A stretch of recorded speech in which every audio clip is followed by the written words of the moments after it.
Friends, पिछले video में हमने इस चैप्टर रोज के चैप्टर द होम कमिंग जो कि रविंद्रनाथ टैगोर के द्वारा लिखा गया है, यहाँ तक हम लोगों ने पढ़ा था जहाँ पर फटिक चक्रवर्ती जो है अपने गांव के लड़कों के समूह का लीडर है, रिंग लीडर है, सरगना है और एक बड़े लट्ठे को वह है और उसके दोस्त मिलकर के पानी में डालने वाले होते हैं। अचानक से उसका फटिक का छोटा भाई माखन आकर के उसी लट्ठे पर बैठ जाता है और यह फटिक को उसके सम्मान को ठेस पहुंचती है और इसलिए वह माखन सहित उस लट्ठे को धकेलने को कहता है। माखन गिरता है और गिरने के बाद वह अपने बड़े भाई को ही पीटता है, मारता है, उसका मुंह नोच लेता है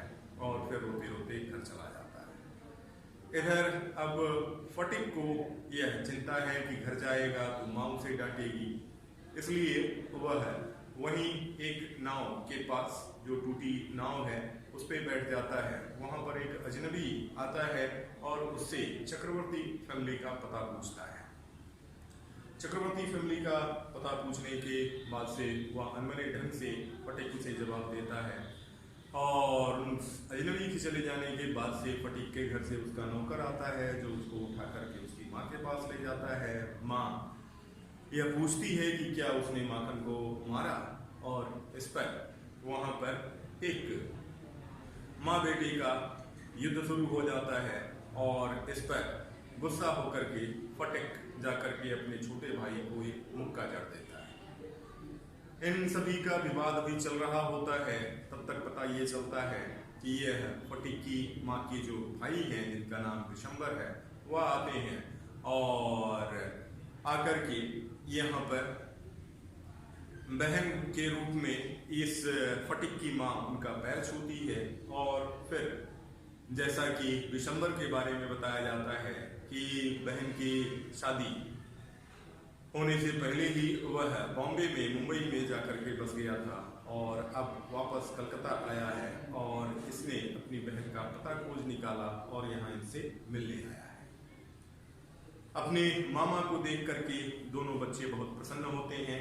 यहाँ से आगे हम पढ़ते हैं the next few days were full of rejoicing से लेकर के but to get on with its lessons. The next few days were full of rejoicing. आगे के कुछ दिन बहुत ही आनंद से भरे हुए थे। The brother asked after the education of two boys. The brother of Fatik's mother, फटिक की माँ के भाई ने पूछा after the education of the two boys, इन दोनों लड़कों की शिक्षा के विषय में पूछा। He was told by his sister, और उसकी बहन के द्वारा उसे बताया गया that Sphatik was a perpetual nuisance, कि फटिक एक निरंतर की कठिनाई है, निरंतर की बाधा है, हमेशा की बाधा है। He was lazy, वह अपनी माँ के अनुसार आलसी था, disobedient, अवज्ञाकारी था, किसी की बात नहीं मानता था, and wild और जंगली या असभ्य था। But Makhan was as good as gold. लेकिन माँ ने अपने छोटे बेटी की तारीफ करते हुए कहा but Makhan was as good as gold, ये माखन उतना ही सोने जैसा अच्छा था। As quiet as a lamb, और एक मेमने की तरह शांत। And very fond of reading, और पढ़ने का बहुत शौकीन। विशंबर काइंडली ऑफर्ड, विशंबर ने दया से प्रस्ताव रखा, विनम्रता से प्रस्ताव रखा to take Phatik's of his sister's hand and educate him with his own children in Calcutta. और इस प्रकार से विशंबर ने अपने बहन के सामने विनम्रता से यह प्रस्ताव रखा फटिक्स ऑफ हिज सिस्टर्स हैंड, फटिक को अपने बहन के हाथों से निकाल करके ले जाना and educate him with his own children, और अपने बच्चों के साथ उसे शिक्षा देना इन कलकत्ता में।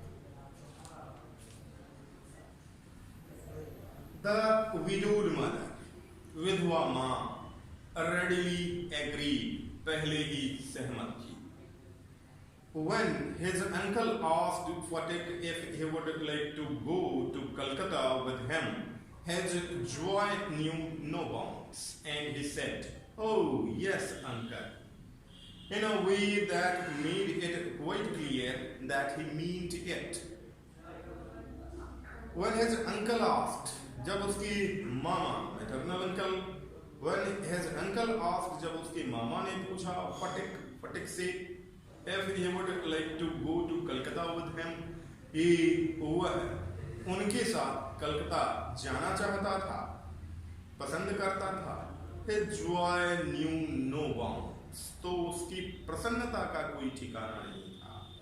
And he said, और उसने कहा, oh yes uncle, अरे हाँ मामा, in a way, एक विधि में that made it quite clear, यह पूरी तरह स्पष्ट कर दिया गया था that he meant it, कि उसका अर्थ वही था, वह अपने मामा के साथ जाने को तैयार था।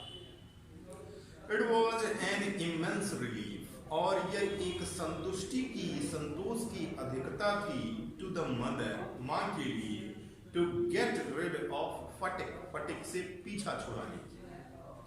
She had a prejudice अंधविश्वास, उसे अंधविश्वास था against the boy, उस लड़के के खिलाफ, लड़के के विरुद्ध, and no love was lost between the two brothers, और no love was lost, और किसी प्रकार का भी प्रेम जारी नहीं था between the two brothers, उन दोनों भाइयों के बीच में, ऐसा माँ की सोच थी।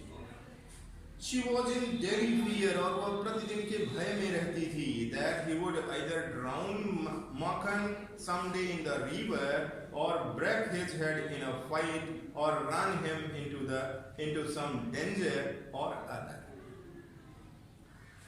तो वह प्रतिदिन के इस भय में रहती थी that he would either drown Makhan, कि वह या तो माखन को डुबा देगा someday, किसी एक दिन, in the river, नदी में, और break his head in a fight, या लड़ाई में उसका सर फोड़ देगा, और run him into some danger or other, या फिर वह उसे किसी दूसरे खतरे में डाल देगा।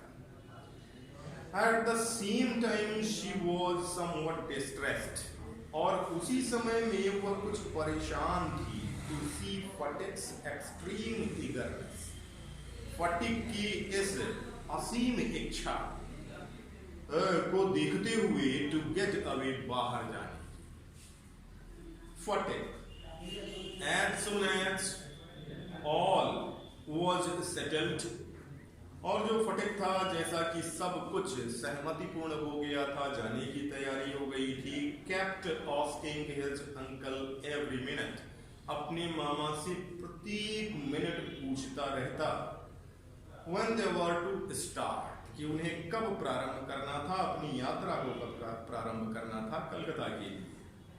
He was on pins and needles all day, और वह पूरे दिन उधेड़ बुन में था, with all day long with excitement, पूरे दिन भर with excitement, उत्तेजना के साथ, and lay awake, और जागता रहता था most of the night, अधिकतर रातों को।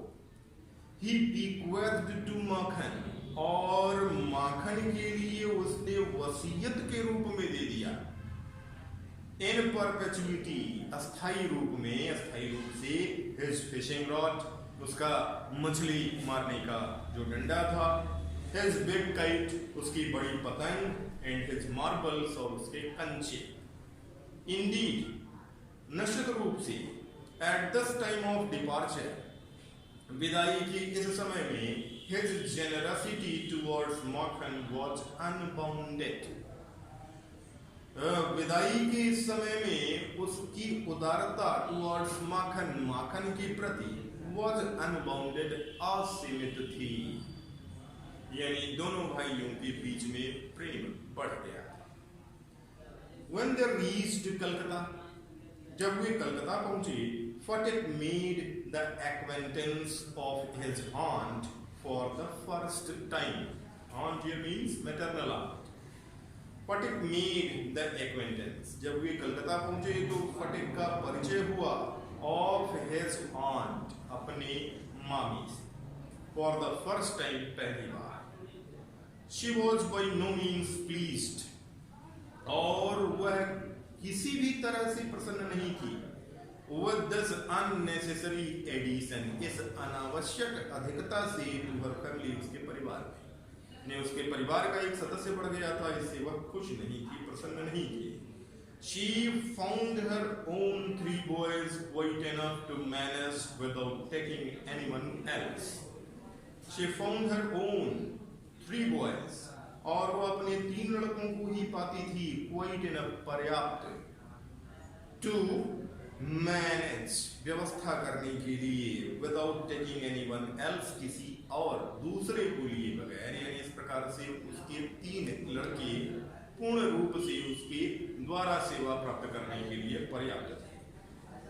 And to bring a village lad of 14, और 14 वर्ष के एक गांव के लड़के को into their midst, उनके बीच में ले आना, was terribly upsetting, भयंकर परेशानी थी.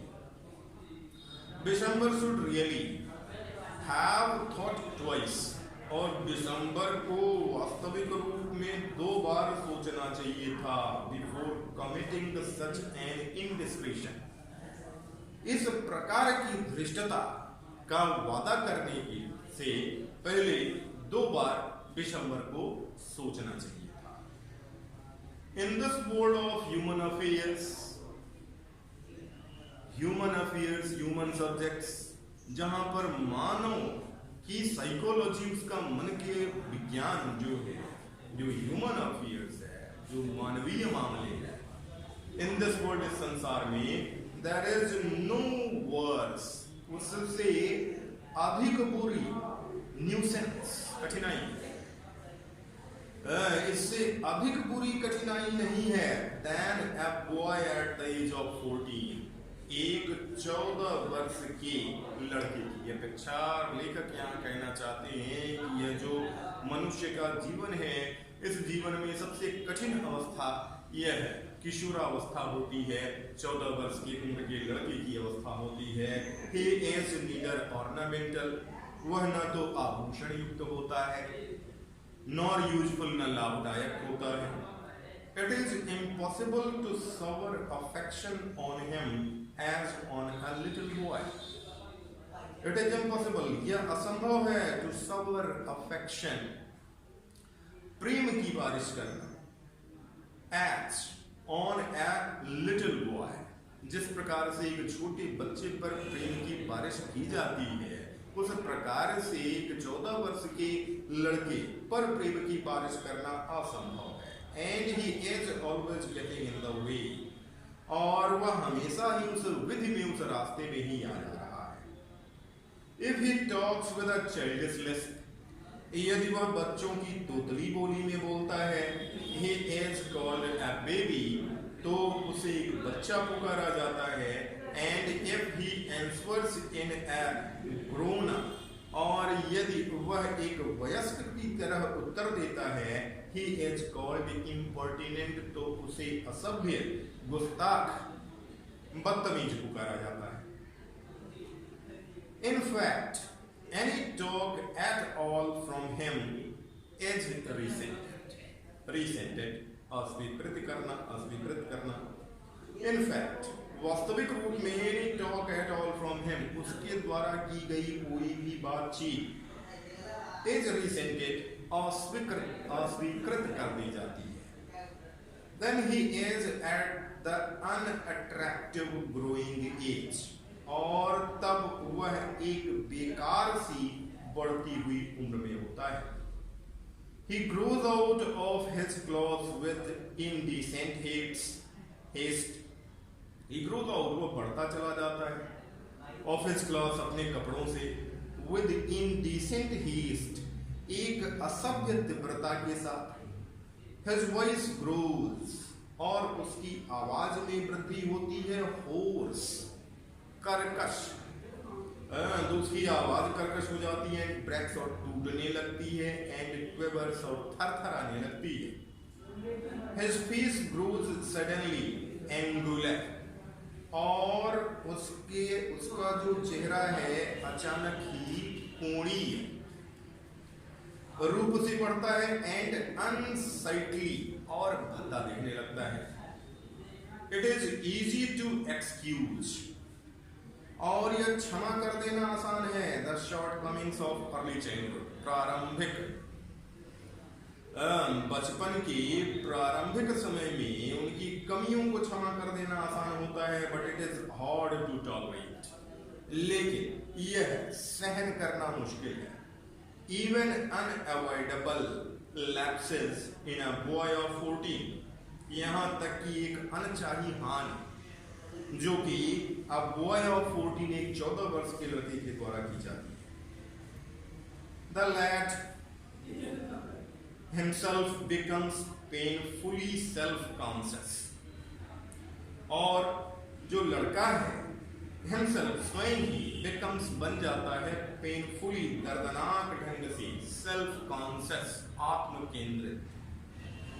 When he talks with elderly people, जब वह अपने से बड़ी उम्र के लोगों से बात करता है, he is either unduly forward, तो वह अनुचित ढंग से आगे बढ़ता है, या तो अनुचित ढंग से आगे बढ़ता है, और else so unduly shy, या फिर वह इतने अनुचित ढंग से शर्मीला हो जाता है that he appears ashamed, कि वह शर्माने लगता है of his very existence, अपने ही अस्तित्व पर।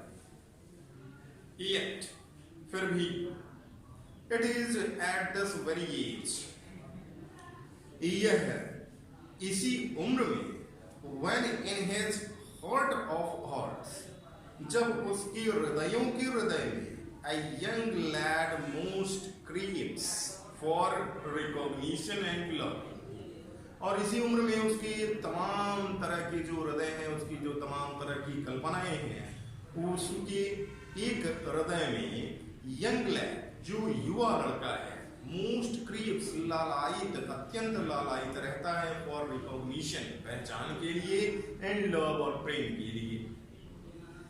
And he becomes the devoted slave, और वह एक समर्पित गुलाम बन जाता है, of anyone, किसी एक का, who shows him consideration, जो उसकी तरफ ध्यान प्रदर्शित करता है। But none dare openly love him, लेकिन कोई भी मुक्त रूप से उसे प्रेम करने का साहस नहीं करता, for that would be regarded as undue indulgence, क्योंकि वह एक अशेष आसक्ति, विशेष आसक्ति मानी जाएगी, and therefore bad for the boy, जो कि उस लड़के के लिए बुरा होगा। सो इस प्रकार से what with scolding and chiding, तो फिर इस डांटने, what with scolding and chiding, तो फिर इस डांटने के विषय में चर्चा ही क्या करना। He becomes very much, चाहे वह बहुत अधिक रूप से like a stray dog, एक भटका हुआ कुत्ता बन जाए, that has lost his master, जिसने अपने मालिक को ही खो दिया है। For a boy of 14, his own home is the only paradise, और 14 वर्ष के एक लड़के के लिए उसका अपना घर ही उसका अपना स्वर्ग होता है। To live in a strange house, और एक अजनबी घर में रहना, with strange people, अजनबी लोगों के बीच में, is little short of torture, एक प्रकार की यातना ही होती है। While the height of bliss, जबकि जो आनंद की ऊंचाई है, is to receive, वह प्राप्त की जाती है, the kind looks of women, स्त्रियों की विनम्र नजरों से, आदरणीय नजरों से, and never to be slighted by them, और उनके द्वारा कभी भी उपेक्षित न किए जाने से।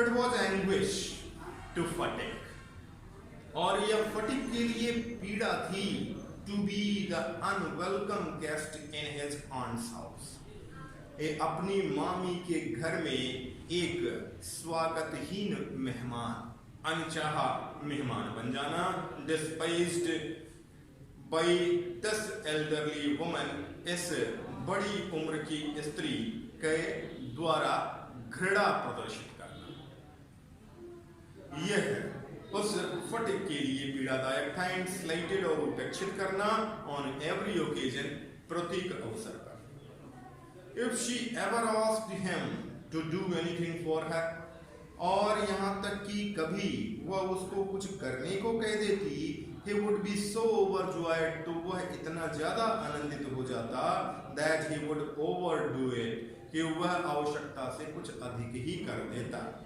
And then she would tell him, और तब वह उससे कहती, not to be so stupid, इतने मूर्ख न बनो, but to get on with his lessons, बल्कि अपने पाठ को, अपने पढ़ने वाली किताबों के पाठ को उनके साथ जारी रखो, अपनी अच्छी ढंग से पढ़ाई करो। इस अगले वीडियो